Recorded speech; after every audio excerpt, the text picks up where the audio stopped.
Welcome to sky talks. నేను దీప్తి. ఈరోజు స్టూడియోలో సీనియర్ సైకాలజిస్ట్ హరిరాఘవ్ గారు మనతో పాటు ఉన్నారు.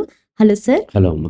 వర్డ్స్ ఫ్రమ్ మై కౌన్సిలింగ్‌లో ఎవరి వాట్సాప్ యూనివర్సిటీలు వారికుంటాయి. కాకపోతే రైట్ వింగ్‌లో ఎక్స్‌పర్టైజ్డ్ ఫ్యాకల్టీలు, టాలెంటెడ్ స్టూడెంట్స్ ఉంటారు అని పోస్ట్ చేశారు. హ్మ్. దీని గురించి వివరించండి సార్. ఇది రీసెంట్‌గా చేసినటువంటి పోస్ట్ అన్నమాట. ఓకే. సో, వాట్సాప్ యూనివర్సిటీ అంటే ఏంటి? హ్మ్. అంటే ఇది అఫీషియల్ వర్డ్ కాదు.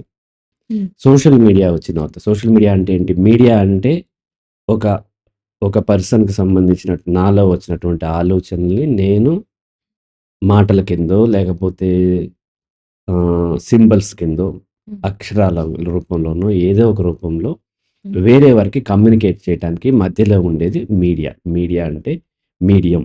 హ్మ్. మనకి ఒక వాహకం అనమాట. ఓకే. దాంట్లో మాస్ మీడియా అంటారు. మాస్ మీడియా అంటే ఇప్పుడు మనిద్దరం మాట్లాడుతున్నాము.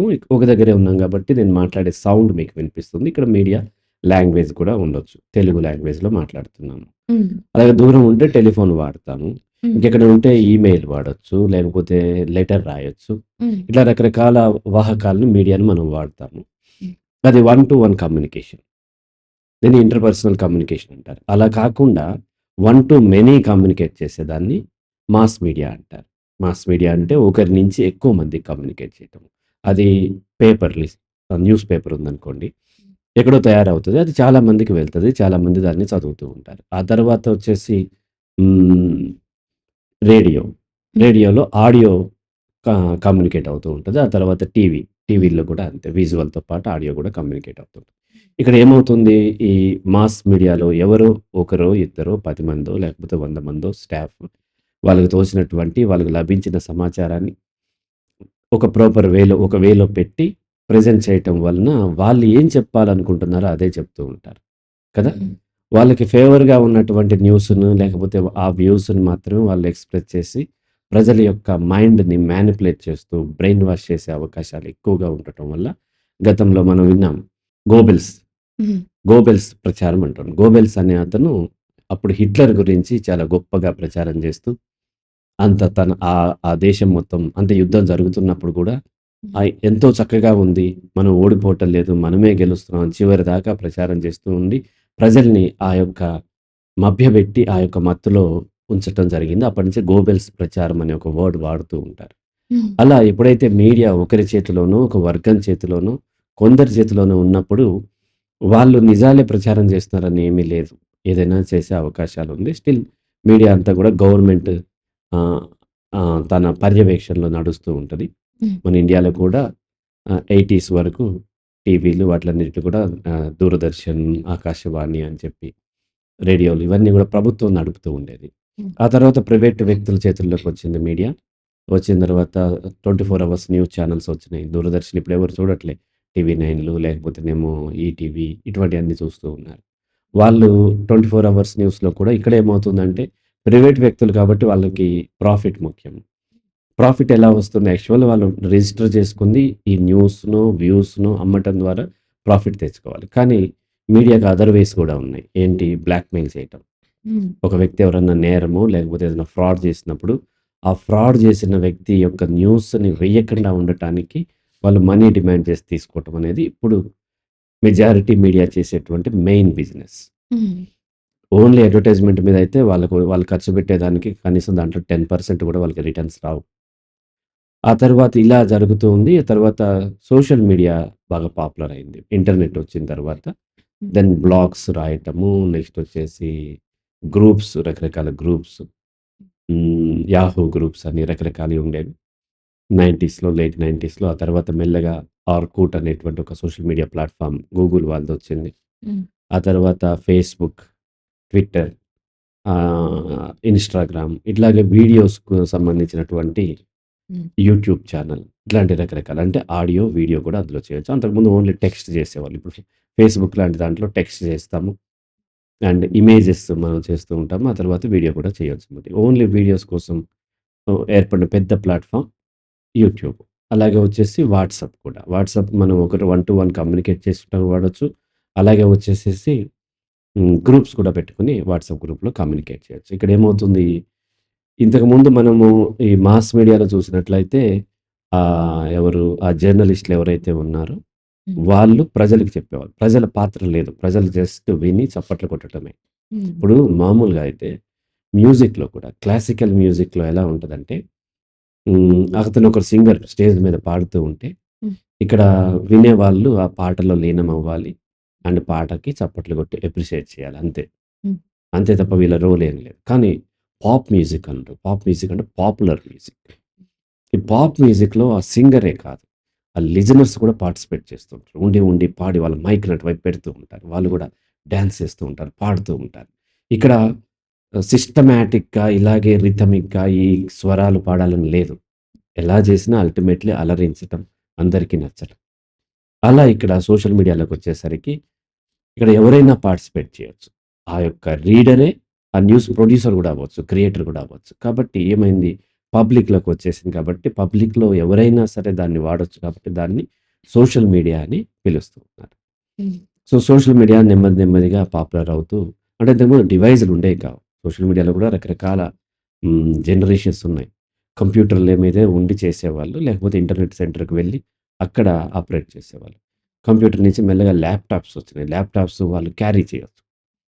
ఇప్పుడు కంప్యూటర్ టైంలో ఏంటంటే నేను ఇప్పుడు హైదరాబాద్‌లో నా సిస్టమ్ ఉంటే నేను ఎక్కడికో విలేజ్‌కో లేకపోతే వేరే స్టేషన్‌కి వెళ్ళొచ్చేదాకా నా కంప్యూటర్‌లో నన్ను ఆపరేట్ చేయడం కుదరదు. డేటా ఇక్కడే ఉంటది. దాన్ని లోడ్ చేయాలన్నా కష్టం. ఆ తర్వాత ల్యాప్‌టాప్స్ వచ్చినాయి. ల్యాప్‌టాప్స్ వచ్చేసరికి దాన్ని నేను క్యారీ చేయొచ్చు. అయితే అక్కడ ఇంటర్నెట్ కనెక్షన్ ఉండాలి. ఆ తర్వాత వైఫై వచ్చింది. ఆ తర్వాత స్మార్ట్ ఫోన్స్ వచ్చినాయి. 2008 ఆ తర్వాత స్మార్ట్ ఫోన్స్ బాగా పాపులర్ అయినాయి. స్మార్ట్ ఫోన్స్ వచ్చిన తర్వాత ఈ సోషల్ మీడియా ప్లాట్‌ఫార్మ్స్ చాలా పెరిగినాయి. అందులో బాగా పాపులర్ అయింది వాట్సాప్. హ్మ్. ఈ వాట్సాప్ అనేది ఈజీగా ఇన్‌స్టాల్ చేసుకోవటం, ఈజీగా ఆపరేట్ చేయటం. దాంట్లో మనము వన్ టు వన్ చాట్ చేయొచ్చు, ఫోన్ కాల్ మాట్లాడొచ్చు. అండ్ గ్రూప్స్ పెట్టుకొని మనం డిస్కస్ చేయొచ్చు. ఒకరికి సంబంధించిన సమాచారాన్ని వాళ్ళకి లభించిన అంటే వాట్సాప్‌లో లభించిన సమాచారాన్ని వేరే వాళ్ళకి ఫార్వర్డ్ కూడా చేయొచ్చు. హ్మ్. ఈ వాట్సాప్ ఎక్కువ మంది జనం వాడుతూ ఉంటారు. ఆ వాట్సాప్‌ని ఇప్పుడు ఫేస్‌బుక్ కంపెనీ మెటా వాళ్ళే కొనేసుకున్నారు. అయితే ఈ వాట్సాప్ అనేది అందరికీ అందుబాటులో ఉండటం వల్ల, ఈ వాట్సాప్‌లో ఒకరి నుంచి ఒకరికి సమాచారం ఫార్వర్డ్ చేసుకుంటూ ఉన్నారు. అయితే ఈ ఫార్వర్డ్ చేసేటప్పుడు అంటే సోషల్ మీడియా వచ్చిన తర్వాత ఇప్పుడు మెయిన్ స్ట్రీమ్ మీడియా ఏదైతే ఉందో, వాళ్ళు మ్యానిపులేట్ చేసి బ్రెయిన్ వాష్ చేసే వాళ్ళకి కుదరదు కదా! అక్కడి నుంచి. కాబట్టి వాళ్ళు కూడా సోషల్ మీడియాలోకొస్తారు. సోషల్ మీడియాలో ఇబ్బంది ఏంటి అనంటే, సోషల్ మీడియాలో ఆల్గోరిథమ్ ఉంటది. లాట్ ఆఫ్ ఇన్ఫర్మేషన్ ఉంటది. ఇంత ఇన్ఫర్మేషన్ మీరు చూడలేరు. హ్మ్. ఇప్పుడు ఆ ఈనాడు పేపర్ వస్తే, ఈనాడు పేపర్ మొత్తం మీరు చూడగలుగుతారు. కానీ ఇక్కడ అట్లా కాదు. చాలా మిలియన్స్ ఆఫ్ న్యూస్ ఉంటాయి. ప్రతి దేశానికి సంబంధించి, ప్రతి ప్రాంతానికి సంబంధించి, ప్రతి రంగానికి సంబంధించినటువంటి న్యూస్ ఉంటాయి, వీడియోస్ ఉంటాయి, వ్యూస్ ఉంటాయి. వాళ్ళ యొక్క వ్యూస్ అంటే వాళ్ళ యొక్క విశ్లేషణలు ఉంటాయి. సో, ఇవన్నీ ఒక మనిషి చూడటానికి సాధ్యపడదు కాబట్టి, సెలెక్టివ్‌గా వాళ్ళకేం గావాలో అది సెలెక్ట్ చేసి పంపిస్తూ ఉంటుంది. మీకేదైతే ఇంట్రెస్ట్ ఉందో, ఇప్పుడు మీరు జర్నలిజంలో ఉన్నారు. కాబట్టి జర్నలిజం రిలేటెడ్ న్యూస్ అవి పంపిస్తది. అలా గాకుండా వంటలు చేసే ఇంట్రెస్ట్ ఉన్న వాళ్ళకి, ఆ వంటల గురించి. ఇంకొకరెవరో ఫిట్‌నెస్ సాధించాలనుకుంటే, ఆ జిమ్ సంబంధించినవో, లేకపోతే బయట వాకింగ్ చేస్తే ఎలా చేయాలి, ఏంటి, ఇటువంటి. ఇంకొకరు మ్యూజిక్‌లో ఇంట్రెస్ట్ ఉంటే, ఆ ఇన్‌స్ట్రుమెంట్స్ గురించి, ఆ మ్యూజిషియన్ గురించి, వాటి గురించి ఎక్కువగా వాళ్ళకి వాళ్ళ యొక్క టైమ్ లైన్ అంటే వాళ్ళ వ్యూకి వస్తూ ఉంటాయన్నమాట. అలా ఆల్గోరిథం సెట్ చేయబడతది. హ్మ్. అయితే ఇక్కడ ఏమవుతుంది అంటే, మనకిక్కడ ఒకసారి ఈ ఆల్గోరిథం ఏంటంటే, అనవసరంగా వేరేది చూపిస్తే మీరు చూడరు. హ్మ్. కదా! మీ మీ మీ యొక్క వ్యూస్‌లోకి మీకు సంబంధం లేనిది వచ్చింది. సపోజ్ షేర్ మార్కెట్ పడిపోతుందని వచ్చింది. మీకు సంబంధం లేదు. హ్మ్. మీరు దాన్ని చూసే అవకాశం లేదు కాబట్టి, ఈ సోషల్ మీడియా ప్లాట్‌ఫార్మ్స్ ఏం చేస్తాయంటే, ఎవరికి వాళ్ళకి వాళ్ళ యొక్క యాటిట్యూడ్, వాళ్ళ యొక్క ఇంట్రెస్ట్, వాళ్ళ యొక్క అవసరాలను బట్టి అది మాత్రమే చూపించే ప్రయత్నం చేస్తూ ఉంటుంది. అలా చూపించేటప్పుడు ఒక ప్రమాదం ఏమవుతుందంటే, అది తప్ప వేరేది చూడము.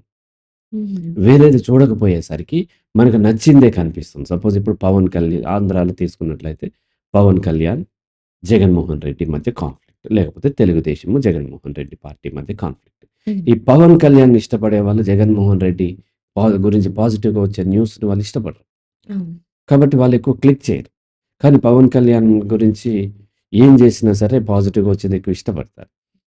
'జగన్మోహన్ రెడ్డి' గురించి నెగెటివ్‌గా వచ్చేది వీళ్ళు ఇష్టపడతారు. అలాగే 'జగన్మోహన్ రెడ్డిని' ఫాలో అయ్యే వాళ్ళకి 'జగన్మోహన్ రెడ్డి' గురించి పాజిటివ్‌గా వచ్చేదే ఇష్టపడతారు. హ్మ్. 'పవన్ కళ్యాణ్' గురించి నెగెటివ్‌గా ఉన్నాయన్నీ చూస్తూ ఉంటారు. కాబట్టి సోషల్ మీడియా ఏం చేస్తది? దాన్ని కేటగరైజ్ చేసి వీళ్ళు జగన్మోహన్ రెడ్డిని ఫాలో అవుతారు కాబట్టి అతని పాజిటివ్స్ అండ్ పవన్ కళ్యాణ్ లేకపోతేనేమో చంద్రబాబు నాయుడు వీళ్ళ నెగెటివ్స్ వాళ్ళకి కనిపించేలాగా చేస్తుంది. అలాగే వీళ్ళకేం చేస్తుంది Pawan Kalyan positives and Jaganmohan Reddy negatives ఇవి చూపించేలాగా చేస్తూ ఉంటుంది. దానివల్ల ఏమవుతుందంటే ఆ రిపీటెడ్లీ ఆ యాడ్ అది చూడటం వల్ల వాళ్ళ ఈగో మరింత బలపడుతుంది. ఓకే. మనం ఏదైతే రిపీటెడ్లీ ఎక్స్‌పోజ్ అవుతుంటామో దాన్ని యాక్సెప్ట్ చేసేస్తాము. దానికి విరుద్ధంగా వచ్చింది వెంటనే యాక్సెప్ట్ చేయలేం. ఉదాహరణకు ఒక పాప పుట్టి పెరిగే క్రమంలో హ్మ్. ఒకతను వచ్చి, "ఆహా! ఈ పాప ఎంత అందంగా నవ్వుతుంది" అన్నాడు. హ్మ్. నిజానికి ఆ పాప ఫాదర్‌తోని అతనికేదో పనుంది. అందుకని పొగిడాడు. హ్మ్. తర్వాత రెండో వ్యక్తి, మూడో వ్యక్తి, నాలుగో వ్యక్తి అట్లా ఒక 15 మంది, "ఆహా! ఈ పాప ఎంత అందంగా నవ్వుతుంది" అన్నారు. 16వ వ్యక్తిగా మీరొచ్చారు. వచ్చి మీరేమన్నారంటే, "ఈ పాపేమి అంత అందంగా నవ్వట్లేదు. హ్మ్. అందరిలాగానే నార్మల్‌గా ఉంది. ఎందుకిలా పొగుడుతారు" అన్నారు. మీరు చెప్పింది నిజం. ఆ! ఇప్పుడు నిజం చెప్పారని మీ పట్ల హ్యాపీగా ఫీల్ అవుతదా? లేదంటే వాళ్ళకి విరుద్ధంగా చెప్పినందుకు కోపం తెచ్చుకుంటదా? కోపమే తెచ్చు కోపమే తెచ్చుకుంటది. ఈ చిన్న ఎగ్జాంపుల్ చాలు మనకి సోషల్ మీడియా ఇన్‌ఫ్లూయెన్స్‌లో మనం ఎలా పడిపోతామనేది. హ్మ్. రిపీటెడ్‌లీ మన ఈగో సాటిస్ఫై చేసేవి రిపీటెడ్‌లీ వందల, వేల న్యూస్ వచ్చిన తర్వాత హ్మ్. దాన్ని బ్రేక్ చేస్తూ నిజం వచ్చినా మనం యాక్సెప్ట్ చేయలేం. కాబట్టి ఈ పొలిటికల్ పార్టీస్ కానీ, కార్పొరేట్స్ కానీ, ఈ సంస్థలు ఏవైతే ఉన్నాయో మైండ్ మ్యానిపులేట్ చేయటం. దీన్ని ఏమంటారంటే హ్మ్. బ్రెయిన్ వాషింగ్ అంటారు. రకరకాల పేర్లతో వాడుతూ ఉంటారు. హ్మ్. బ్రెయిన్ వాష్ చేస్తూ ఉంటారు. రిపీటెడ్‌లీ నువ్వు ఏదైతే నమ్ముతున్నావో అది చాలా గొప్పది అంటూ వాళ్ళకి రావటము, దాన్ని ప్రమోట్ చేయటము. వాళ్ళకి సంబంధించిన చిన్న సక్సెస్‌ని కూడా పెద్దగా గ్లోరిఫై చేసి, ఎగ్జాగరేట్ చేసి చూపించటము. వాళ్ళ అపోజిట్ వర్గానికి సంబంధించి చిన్న ఫెయిల్యూర్ కూడా దాన్ని చాలా హ్మ్, తగ్గిచ్చేసి, చాలా పెద్ద ఫెయిల్యూర్ అన్నట్టుగా ఎగ్జాగరేట్ చేసి చూపించడం చేస్తూ ఉంటారు. అన్ని పార్టీలు చేస్తూ ఉంటాయి. హ్మ్. ఈ క్రమంలో రైట్ వింగ్ అన్న దాని గురించి కూడా తెలుసుకోవాలి. రైట్ వింగ్ అంటే ఏంటి? ఇక రైట్ వింగ్, లెఫ్ట్ వింగ్ అని వాడుతూ ఉంటారు పొలిటికల్ దాంట్లో. ఎందుకిలా వాడతారంటే లాజికల్లీ ఏమీ లేదు. హ్మ్. ఇంగ్లాండ్‌లో పార్లమెంట్‌లో ఒక భావజాలం ఉన్నవాళ్ళు లెఫ్ట్ సైడ్‌న, ఒక భావజాలం ఉన్నవాళ్ళు రైట్ సైడ్‌న కూర్చునేవాళ్ళు. హ్మ్. సో, రైట్ సైడ్ కూర్చునే వాళ్ళని రైట్ వింగ్ అంటారు. లెఫ్ట్ సైడ్ కూర్చొని లెఫ్ట్ వింగ్ అంటారు. అలా పాపులర్ అయిందని చెప్తూ ఉంటారు. ఇంకా వేరే థియరీస్ కూడా ఉండొచ్చు. హ్మ్. ఎవరు ఈ లెఫ్ట్ వింగ్ అంటే లెఫ్ట్ వింగ్ అనేవాళ్ళు యూజువల్లీ కమ్యూనిస్టులు, సెక్యులరిస్టులు, ఎథీస్టులు, రేషనలిస్టులు. వీళ్ళు వీళ్ళకి ఒక, ఒక దేశం యొక్క బోర్డర్స్, ఒక మతం యొక్క బోర్డర్స్ ఉండవు.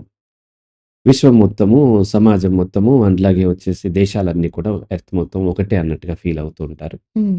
కులమత భేదాలు, ఆధిపత్య భావజాలము ఉండదు. ఉండకూడదు. ఉండదా వాళ్ళకంటే తర్వాత ఇండివిడ్యువల్ వేరియేషన్ ఉండొచ్చు. ఉండనటువంటి సిద్ధాంతాలు ఉండేవాళ్ళని లెఫ్ట్ వింగ్ అంటారు. రైట్ వింగ్ అనేవాళ్ళు వీళ్ళు కన్జర్వేటివ్ అంటే కాస్త ఛాందసవాదం అంట. ఛాందసవాదం అంటే ఏంటంటే పూర్వపు రోజులు చాలా గొప్పవి మనవి. అది ఫాలో అయితే గొప్పగా మన యొక్క లైఫ్ ఉంటుంది. హ్మ్. అండ్ మన జాతి గొప్పది, మన కులం గొప్పది, మన మతం గొప్పది, మన దేశం గొప్పది. మన రంగు స్కిన్ టోన్ కూడా గొప్పవాళ్ళు. ఈ వైట్స్ అందరు గొప్పవాళ్ళు. లేకపోతేనేమో మన ఫేషియల్ ఫీచర్స్ ఉన్నవాళ్ళు గొప్ప. అంటే ఈగోతో కలిసి ఉంటది. తనకు సంబంధించింది గొప్పది అని నమ్మే వాళ్ళని హ్మ్. రైట్ వింగ్ అంటారు. రైట్? ఈ రైట్ వింగ్, లెఫ్ట్ వింగ్ ఉన్నప్పుడు ఈ రైట్ వింగ్ వాళ్ళు ఈ మధ్య ఒక 2, 3 దశాబ్దాల నుంచి రైట్ వింగ్ ప్రభుత్వాలు వరల్డ్ వైడ్‌గా ఏర్పడటం మొదలైంది. ఇండియాలో అయితే రైట్ వింగ్ ఏంటి? బీజేపీ. హ్మ్. బీజేపీ అనుబంధ సంస్థలు ఏవైతే ఉన్నాయో రైట్ వింగ్ పాలిటిక్స్ చేస్తూ ఉంటాయి. ఆఫ్‌కోర్స్ వాళ్ళు రాజ్యాంగం ప్రకారమే పాలిస్తున్నప్పటికీ వాళ్ళ యొక్క భావజాలం మాత్రం మేము గొప్ప, అంటే మనం గొప్ప, హ్మ్. మన దేశం గొప్ప, మన మతం గొప్ప, ఇతరులు మనల్ని అన్యాయం చేస్తున్నారు అన్నట్టుగా వాళ్ళు ఫీల్ అవుతూ ఉంటారు. ఈవెన్ అమెరికాలో తీసుకున్నట్లయితే హ్మ్. ట్రంప్ గవర్నమెంట్ ఏదైతే ఉందో వాళ్ళు కూడా అంతే. అంటే వీళ్ళు జాతీయవాదులు అని క్లెయిమ్ చేసుకుంటూ ఉంటారు. హ్మ్. మతవాదులు కూడా వీళ్ళు, కులవాదులు కూడా ఉంటారు. రేసిస్టులు కూడా అయ్యుంటారు. అందుకనే ఫస్ట్ టైమ్ ట్రంప్ గవర్నమెంట్ వ్యతిరేకంగా ఆ బ్లాక్స్‌ని ఎవరినో కాలు కింద పెట్టి చనిపోతే అప్పుడు ఒక రెవల్యూషన్ వచ్చి ట్రంప్‌కి వ్యతిరేకంగా ఆహ్, డెమోక్రటిక్ పార్టీ గెలిసింది. హ్మ్. సో, వీళ్ళలో రేసిజం కూడా ఉంటూ ఉంటుంది. కులవాదం ఉంటూ ఉంటుంది. అండ్ జాతీయవాదం గూడా ఉంటుంది. అయితే ఏది దేశము అనే డెఫినిషన్‌లో ఒక్కొక్కరికి తేడా. జాతీయవాదం అందరికుంటుంది. డెఫినిషన్‌లో వాళ్ళు దేశాన్ని వాళ్ళ వర్గాన్నే దేశం అనుకుంటారు. హ్మ్. లేదా వాళ్ళ పూర్వీకుల నుంచి వచ్చేదని దేశం అనుకుంటారు. సో, కాబట్టి ఈ రైటిస్టులు, లెఫ్టిస్టులు ఉన్నప్పుడు రైటిస్టులు తమకి ఓట్లు పడటం కోసం తమ తమ యొక్క భావజాలాన్ని ఇలా మ్యానిపులేట్ చేస్తూ ఎక్కువగా ప్రచారం చేస్తుంటారు. కాబట్టి రైటిస్టుల యొక్క ప్రచారం చేస్తే నమ్మే వాళ్ళని వాట్సాప్ యూనివర్సిటీ నుంచి వచ్చారు అంటారు. యూనివర్సిటీ అంటే ఏంటో కూడా ఇక్కడ మనం తెలుసుకోవాలి. యూనివర్సిటీ అంటే విశ్వవిద్యాలయం. మనము అక్కడికి వెళ్ళి చాలా రీసెర్చ్ చేయొచ్చు. అక్కడ జాయిన్ అయ్యి ఫర్దర్ చదువుకోవచ్చు. చాలా నాలెడ్జ్ అండ్ చాలా మనకి ఎన్‌లైట్ అయ్యే అవకాశాలు ఉండేటువంటి వాటిని యూనివర్సిటీస్ అంటారు. పూర్వపు రోజుల్లో కూడా మనకి Nalanda university, Takshashila university, Nagarjuna university ఇటువంటి అన్ని పేర్లుండేవి. ఆ తర్వాత మనకొచ్చేసి మామూలుగా ఉస్మానియా యూనివర్సిటీ, ఆంధ్ర యూనివర్సిటీ, అట్లాగే వచ్చేసి central university, Hyderabad university, Pondicherry university ఇట్లా వస్తూ ఉన్నాయి. సో, యూనివర్సిటీస్ అంటే మనం సహజంగా యూనివర్సిటీలో ఏంటంటే ఒక సైంటిఫిక్ మెథడ్‌లో స్టడీ చేస్తాం. అలా అంటే మనం ప్రతీదీ రీజన్ తెలుసుకొని కన్ఫర్మేషన్‌తోనే లాజికల్ స్టడీ ఉంటుంది. కానీ ఈ లాజిక్ లేకుండా బలంగా నమ్ముతూ వాదించటాన్ని ఇదొక యూనివర్సిటీ. దీన్ని వాట్సాప్ యూనివర్సిటీ అని పేరు పెట్టారు. అంటే అసలు ఏమీ పట్టించుకోవట్లేదు. ఏ లాజిక్‌ని వాళ్ళు పట్టించుకోవట్లేదు. వాళ్ళని నమ్మిందే బలంగా వా వాదిస్తూ, దబాయిస్తూ ఉన్నారు. లేదంటే హర్ట్ అవుతూ ఉన్నారు. అట్లాంటి భావజాలం ఉన్న వాళ్ళని వాట్సాప్ యూనివర్సిటీ నుంచి వచ్చారు. వాళ్ళని ఆ గ్రూప్స్‌లో ఎక్కువగా ప్రమోట్ చేస్తూ ఉంటారు. ఇంకా నమ్మిస్తూ ఉంటారు.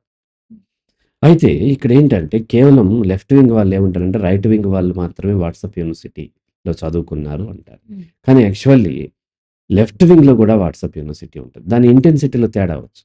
ఇక్కడ కూడా అంటే మనిషి యొక్క దీన్ని కాగ్నిటివ్ డిస్టార్షన్ అంటారు. అంటే తన ఈగోని సాటిస్ఫై చేసి వచ్చే న్యూస్‌కి ఆ వ్యక్తి ఎక్కువగా ప్రాధాన్యం ఇస్తాడు. అది రైట్ వింగ్ వాళ్ళు, లెఫ్ట్ వింగ్ వాళ్ళు కూడా ఇస్తారు. సో, లెఫ్ట్ వింగ్ వాళ్ళు అనుకుంటారు కదా! వాళ్ళు మాత్రమే వాట్సాప్ యూనివర్సిటీ వాళ్ళు మిగతాదంతా సైంటిఫిక్‌గా మనం థింక్ చేస్తున్నాము అనుకుంటారు. కానీ ఇక్కడికి కూడా గ్రూప్స్ ఉంటాయి. ఇక్కడ కూడా వాళ్ళు అదే విధమైనటువంటి బిహేవియర్‌ని కనపరుస్తూ ఉంటారు. కానీ వాళ్ళకి కనిపించదు. రైట్ వింగ్ వాళ్ళకి కనిపించదు.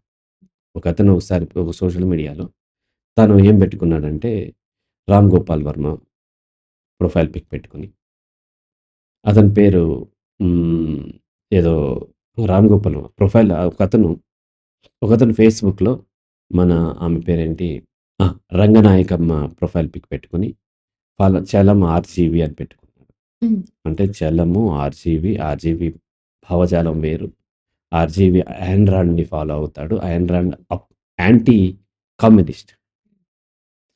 రంగనాయకమ్మ కమ్యూనిస్ట్.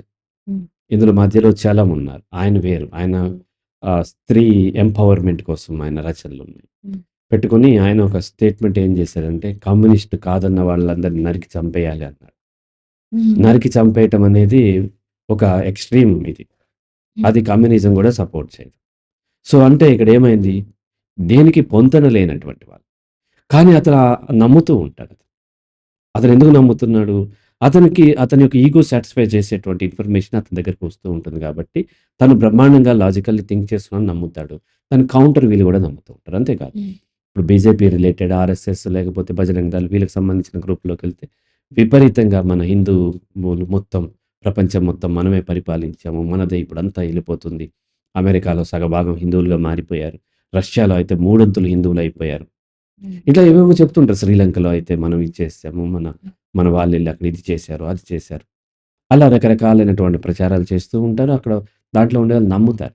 దానికి కౌంటర్‌గా కమ్యూనిస్టులు కూడా ఆ విధంగానే ఉంటుంది. ఇంకా వెళ్లి చూస్తే ఎంఐఎం ఉంది మనకి.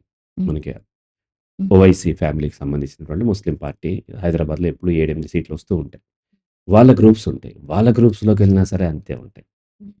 ఈ మోడీ, అమిత్ షా, ఓవైసీ లేసి మాట్లాడుతుంటే మోడీ, అమిత్ షా చెమటలు తుడుచుకుంటున్నట్టు, వాటర్ తాగేస్తున్నట్టు అట్లా కౌంటర్‌గా అటువంటి ఇమేజెస్ పెడుతూ, కౌంటర్ వీడియోస్ చూపిస్తూ, క్లిప్స్ చూపిస్తూ అలా వాళ్ళ దాంట్లో వాళ్ళకి సంబంధించినటువంటి ప్రచారం చేస్తూ ఉంటుంది.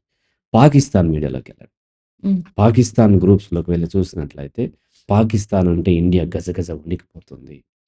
పాకిస్తాన్ అంటేనే ఇది అంత భయపడిపోతున్నారు వీళ్ళు. ఇంకొక 20 ఇయర్స్‌లో పాకిస్తాన్ ఇండియా మొత్తం ఆక్రమించేసుకొని ఒక అఖండ పాకిస్తాన్ ఏదో వచ్చేస్తదన్నట్టుగా వాళ్ళు మాట్లాడుతుంటారు.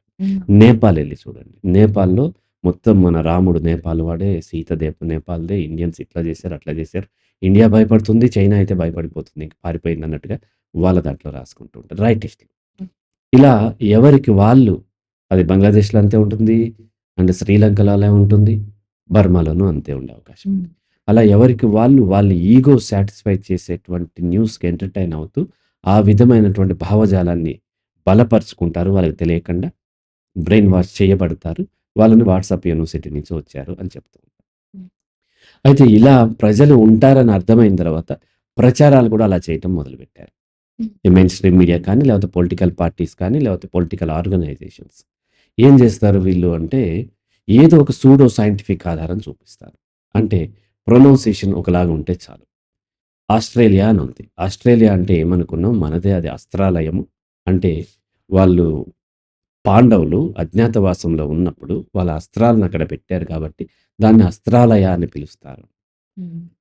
అలాగొచ్చి కాందహార్ అంటే ఏమీ లేదు. మన గాంధార దేశము. మన దుర్యోధనుడి వాళ్ళ తల్లి గాంధారి ఉంది కదా! వాళ్ళ యొక్క అంటే దుర్యోధనుడి అమ్మమ్మ వాళ్ళ తాతయ్య వాళ్ళ రాజ్యమే కాందహార్, ఆఫ్ఘనిస్తాన్ మనదే అంటారు. ఇంకా ఈ మధ్య ఒక సోషల్ మీడియాలో ఆయన ఏం చేశాడంటే, కంబోజీ అంటే కమ్మ ప్లస్ బోజీ, కంబోజీ అన్నాడాయన. అలాగే ఇలా మారుతారని అర్థమైన తర్వాత కొంతమంది ఏం చేస్తున్నారంటే, కావాలని కూడా క్రియేట్ చేస్తారు. ఇటీవల నాకు తెలిసిన కేసులో ఏమైందంటే, హ్మ్. వాల్డిమర్ పుతిన్. పుతిన్ అంటే రష్యా అధ్యక్షుడి పేరు వాల్డిమర్ పుతిన్. అతన్ని ఏం చేశారంటే మన వాళ్ళు అంటే ఒక వర్గం, ఒక కులానికి సంబంధించిన వాళ్ళు ఎక్కువగా వాళ్ళ కులాన్ని ఎక్కువగా నమ్ముతూ ఉండి ప్రచారం చేసుకుంటూ ఉంటారు. ఒక పొలిటికల్ పార్టీ వాళ్ళకుంది. ఇక్కడ ఉన్నటువంటి తెలంగాణలో ఉన్న జర్నలిస్టులు కొంత క్రియేటివిటీ ఉన్నవాళ్ళు, ఫన్ లైక్ చేసేవాళ్ళు ఒక స్టోరీ, ఒక ఆర్టికల్ రాశారు. ఏంటి అంటే వాల్డిమర్ పుతిన్ అంటే ఎవరనుకున్నారు? అతను మనవాడే. మన గుంటూరు జిల్లా నుంచి వెళ్ళిన వాళ్ళ తాతలు వడ్లమూరి పుల్లయ్య. వాళ్ళక్కడికెళ్ళిన తర్వాత ఇలా ఇలా చేస్తే వాళ్ళు హ్మ్. వాళ్ళ యొక్క వారసుడే ఈ వాల్డిమర్ పుతిన్. వడ్లమూరి పుల్లయ్య వాళ్ళ వారసుడు. అతను సరిగ్గా తినలేదు. తిను తిను అంటుంటే అట్లా పుతిన్‌లాగా మారింది. ఏదో మొత్తం ఫన్‌గా రాశారు. ఇప్పుడు అది అక్కడక్కడ షేర్ అయ్యి వాళ్ళ దాంట్లో వాళ్ళ గ్రూపుల్లో గూడా బాగా షేర్ అయిన తర్వాత ఆ పార్టీ అఫీషియల్ గ్రూప్‌లో కూడా వాళ్ళు దాన్ని పోస్ట్ చేశారు. అంటే అంతగా ప్రభావం చేస్తుంది. కార్ల్ మార్క్స్ అంటే మన కర్రల మారయ్యే కార్ల్ మార్క్స్ అయ్యాడు అంటే నమ్మేస్తారు. అంటే మనది గొప్పది అని నమ్మేవాళ్ళు. కార్ల్ మార్క్స్ అంటే నమ్ముతారు. ఇంకొకటి ఏదన్నా అన్నా సరే నమ్మే అవకాశం ఉంది. అలా వీళ్ళేం జేస్తున్నారంటే, ఇలా ఫేక్ ప్రచారాలు సృష్టించటము, దాన్ని విపరీతంగా పోస్ట్ చేయటము, ఎక్కడ ఏదన్నా దానికి మనం చూస్తున్నాం గదా! మన ఈ స్క్వేర్ టాక్స్‌లో కూడా రకరకాల వాదనలు ఉంటూ ఉంటాయి. అందులో కిందకొచ్చి పెద్ద పెద్ద కామెంట్స్ పెడుతూ ఉంటారు. దాంట్లో 1, 2, 3 అని చాలా పెద్దయి ఉంటాయి. అవన్నీ ఏంటంటే వాళ్ళు రాయలేదు. ఎక్కడో వాట్సాప్ యూనివర్సిటీ అంటే వాట్సాప్ గ్రూప్‌లో ఎక్కడో వాళ్ళకొస్తే దాన్ని తీసుకొచ్చి ప్రతి దగ్గర కాపీ పేస్ట్ చేసేస్తూ ఉంటారు. ఇలా వాళ్ళ యొక్క వాదనను, అబద్ధాన్ని కూడా నమ్మించడానికి ఇలా అంటే ఎక్కువ మంది ఏదైతే చెబుతున్నారో అది బలంగా మన మనసుల మీద ప్రభావితం ఉంటుంది. కాబట్టి అలా నమ్మించడం కోసం అట్లా ప్రచారం చేస్తూ ఉంటారు. కొత్త కొత్తయి పుట్టిస్తూ ఉంటారు. లాహోర్ అంటే లవపురి అంటారు. ఇంకోటేదంటే ఇదంటారు. వాళ్ళు మనమే కాదు ఇప్పుడు పాకిస్తానోళ్ళు ఏమనుకుంటారు సపోజ్ కాశ్మీర్ ఉంది. కాశ్మీర్ గురించి చరిత్ర ఇండియాలో ఎలా ఉంటది? మనదన్నట్టుగా ఏదో పూర్వీకులు రాస్తారు. హిందువులది ఎలా ఉంటది? మన కశ్యప మహర్షి అక్కడ తపస్సు చేసుకుంటే కాశ్మీర్ అనొచ్చింది. సేమ్ పాకిస్తాన్‌లో కాశ్మీర్ గురించి ఇలాగే ఉంటదా? వాళ్ళకేదో ఉంటది. కాసిం ఖానో ఎవరో వాళ్ళు అక్కడ అది చేసాడు. అందుకని కాశ్మీర్ అనొచ్చిందో ఇంకోటో వాళ్ళు ఎందుకంటే వాళ్ళు ఇస్లామిక్ కంట్రీ కాబట్టి వాళ్ళకి ఈగో సాటిస్ఫై చేసేలాగా వాళ్ళు రాసుకుంటారు. పంజాబ్ ఉంది. పంజాబ్ ఏముంది? కొంత పాకిస్తాన్‌లో ఉంది. కొంత ఇండియాలో ఉంది. వాళ్ళు ఖలిస్తాన్ అనే ఉద్యమం తీసుకొస్తున్నారు. వాళ్ళు తీసుకొచ్చేటప్పుడు వాళ్ళేం చెప్తారు? వాళ్ళ యొక్క చరిత్రకు అనుగుణంగా ఈ ట్రూత్‌ని ఏం చేస్తారంటే డిస్టార్ట్ చేస్తారు. అంటే మ్యానిప్యులేట్ చేసి చూపిస్తూ ఉంటారు. అలా ప్రతి దగ్గర జరుగుతది. శ్రీలంకలో జాఫ్నా అడవుల్లో ఎల్‌టీటీ తీవ్రవాదులు ఉన్నప్పుడు వాళ్ళు గూడా మనకిట్లా జరిగింది. వాళ్ళకి జరిగిన అన్యాయాన్ని ఎగ్జాగరేట్ చేసి చూపించటం. వాళ్ళకి జరిగినటువంటి వాళ్ళు చేసేటువంటి అన్యాయాల్ని తక్కువ చేసి చూపించడం. అలాగే దానికి కౌంటర్ శ్రీలంక వాళ్ళు గూడా ఇదిగో ప్రతీదీ తమిళియన్స్ చేస్తున్నారు. ఈ దేశం నాశనం అయిపోవడం తమిళియన్సే కారణం అంటారు. అలాగే వచ్చేసి మన హిందువులు ఏమంటారు? ఈ దేశం ఇట్లా అయిపోవటానికి ఇస్లాం అండ్ క్రిస్టియానిటీ కారణం అంటారు. క్రిస్టియన్స్ ఏమంటారు? ఇలా అయిపోవటానికి కారణం హిందువుల్లో ఉన్నటువంటి కులవాదము, కులం వల్లే ఇట్లా అవుతుందని వాళ్ళంటారు. అలాగే అంబేద్కరిస్టులు ఏమంటారు? బ్రాహ్మణుల వల్లే ఈ దేశం మనం చూసాం. శంభాజీ వీడియోలో కామెంట్స్‌లో చూసాము. ఒకాయన ఏం చెప్పారు? శంభాజీలో ఉన్నటువంటి పాజిటివ్ అంటే ఎగ్జాగరేట్ చేసి చూపించారు. హ్మ్. చూపించి ఇంత వీరుడు, అంత వీరుడు. సో, ఇంకో అపోజిట్ వాళ్ళేం జేశారు? శంభాజీలో ఉన్న నెగెటివ్‌ని చూపించారు. హ్మ్. అంటే వీళ్ళేం జేస్తారు? ఎవరైతే రైటిస్టులున్నారో ప్రతి ఇన్సిడెంట్‌ని మత కోణంలో చూసి అనలైజ్ చేసి చాలా పాపులర్ చేయాలని వాళ్ళు చూస్తారు. హ్మ్. దాన్ని కౌంటర్‌గా కమ్యూనిస్టులు కానీ, లేకపోతే అంబేద్కరిస్టులు ఏం చేస్తారు? ప్రతి ఇన్సిడెంట్‌ని కుల కోణంలో చూసి హ్మ్. బ్రాహ్మణులు ఇట్లా చేశారు. దీనివల్ల ఇట్లా అయిందని చెప్పి వీళ్ళు చూస్తారు. ఇంకొకళ్ళు ఎవరో చూస్తారు? ప్రతి ఇన్సిడెంట్‌ని ఆర్థిక కోణంలో చూస్తారు. ఇంకొకళ్ళు ఎవరో సో కాల్డ్ ఫెమినిస్ట్. ఫెమినిస్ట్‌లు అనట్లే. Feminism different. ఫెమినిజం అంటే తమ హక్కుల కోసం తాము పోరాడు. సో కాల్డ్ ఫెమినిస్ట్ అని ఎందుకంటున్నారంటే ప్రతీది కూడా మేల్ హ్మ్. డిస్క్రిమినేషన్‌తోనే జరుగుతుంది అనుకునేవాళ్ళు ప్రతి కోణాన్ని అగో మగవాడు మగబుద్ధి చూపించాడని అంటూ ఉంటారు. హ్మ్. ఈ ఈ ఇలా ఫెమినిజం గాని, లేకపోతే మేల్ డామినేషన్ యాటిట్యూడ్ గాని అందరిలో ఉంటది. కానీ వాళ్ళు అదే చూడటం వల్ల అది ఇంకొకరేమంటారంటే ఫీమేల్ వల్లనే ఇవన్నీ జరిగినవి. హ్మ్. ఏంటి ఏ యుద్ధమైనా సరే మహాభారతం, రామాయణం అన్నీ కూడా ఫీమేల్ వల్లే జరిగినాయి అని ప్రతి దానికి ఫీమేల్‌నే బ్లేమ్ చేస్తూ కొంతమంది చూపిస్తారు. ఎందుకంటే వాళ్ళు ఆ టైప్ ఆఫ్ న్యూస్‌కి ఎక్స్‌పోజ్ అవుతూ ఉంటారు. ఆ టైప్ ఆఫ్ న్యూస్‌ని వాళ్ళు నమ్ముతూ ఉంటారు. ఎందుకంటే వాళ్ళు ఈగో సాటిస్ఫై చేస్తారు. అంటే కమ్యూనికేషన్‌లో బ్యారియర్స్ ఉంటాయి. బ్యారియర్స్ అంటే ఏంటి?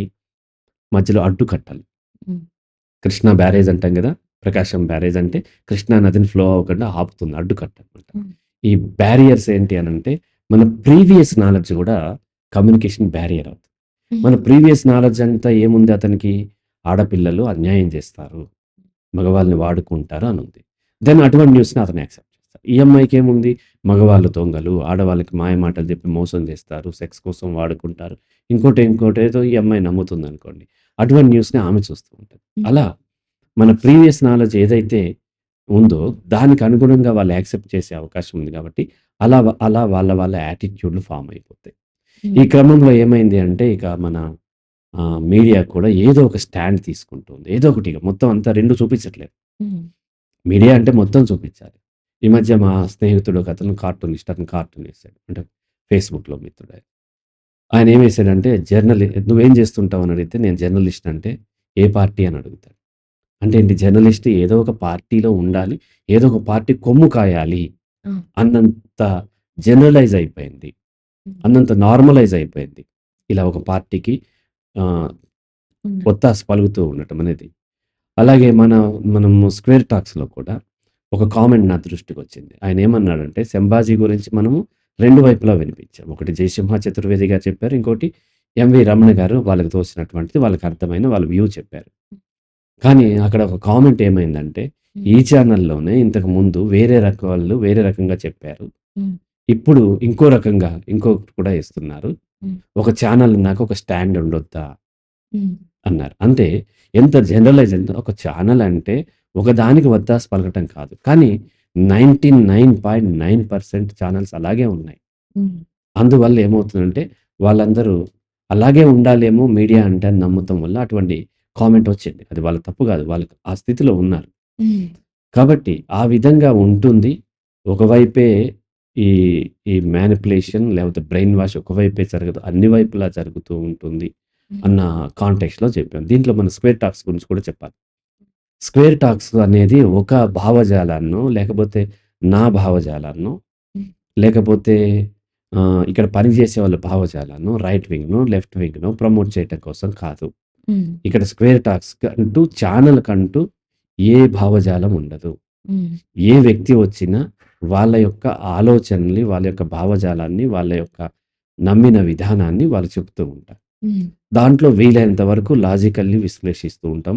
మరి మూఢ విశ్వాసాలు, ప్రజల్ని మోసం జేసి వాళ్ళని వాడుకునేవి ఆహ్, క కమర్షియల్, హ్మ్. ఎక్స్‌ట్రీమ్ లెవెల్ మత విశ్వాసాలు. మతాన్ని గౌరవిస్తాము, మతస్థుల్ని గౌరవిస్తాము. బట్ మూఢంగా చెప్పేటువంటి అంటే ఇప్పుడు మనము చేతబడుల్లాంటివి లేకపోతేనేమో బిర్యానీ ఆకు కాల్చేస్తే డబ్బులొస్తాయని చెప్పి బీరువాలో ఇది పెడితే డబ్బులొస్తాయి. లేకపోతే యాలుకలు పర్స్‌లో పెట్టుకుంటే డబ్బులొస్తాయి. ఇటువంటివి జ్యోతిష్యాలు లేకపోతేనేమో ఆ సూపర్ న్యాచురల్ పవర్ ఏదో ఉంటది. పైనుంచి కాస్మిక్ ఎనర్జీ వస్తది. లేకపోతే లా ఆఫ్ అట్రాక్షన్ హ్మ్. టెలిపతి ఇటువంటి మూఢ విశ్వాసాల వాటిని ఎన్ఎల్పి ఇటువంటి వాటిని మాత్రం మన దాంట్లో ప్రమోట్ చేయం. హ్మ్. ఒకవేళ అటువంటిది చెప్పటానికి వచ్చినా మనం లాజికల్ నేను అడుగుతాను తప్ప మిగతావి సామాజిక అంశాలు, అలాగే వచ్చేసి ఆర్థిక పరమైనటువంటి అంశాల గురించి, అలాగే వ్యక్తికి సంబంధించిన సైకాలజీ, ఫిలాసఫీ, హ్మ్. టెక్నాలజీ, హ్మ్. అలాగే కల్చర్, ఇంటర్నేషనల్ పాలిటిక్స్ అంటే జియో పాలిటిక్స్ అంటారు వాటి గురించి. ఇలా ఈ ప్రతి అంశాన్ని మనం లాజికల్లీ వీలైనంత వరకు వాళ్ళ చేత వాళ్ళని అడిగి తెలుసుకుని ఆ చర్చల్ని మనం పెడుతూ ఉంటాము. కాబట్టి ఈ ఛానల్ అనేది ఏదో ఒక స్టాండ్ తీసుకునేది కాదు. ఏ స్టాండ్ కూడా ఈ ఛానల్‌ది కాదు. ఆ స్పీకర్‌ది మాత్రమే అని ఒక క్లారిటీ ఇస్తున్నాం అనమాట. రైట్ ఓకే అమ్మా? సార్. Thank you sir. మీ విలువైన సమయాన్ని మాకు అందించినందుకు కృతజ్ఞతలు. చూసారు కదండీ! మరికొన్ని విశేషాలతో మళ్ళీ మీ ముందుంటాం. అంతవరకు సెలవు. నమస్తే.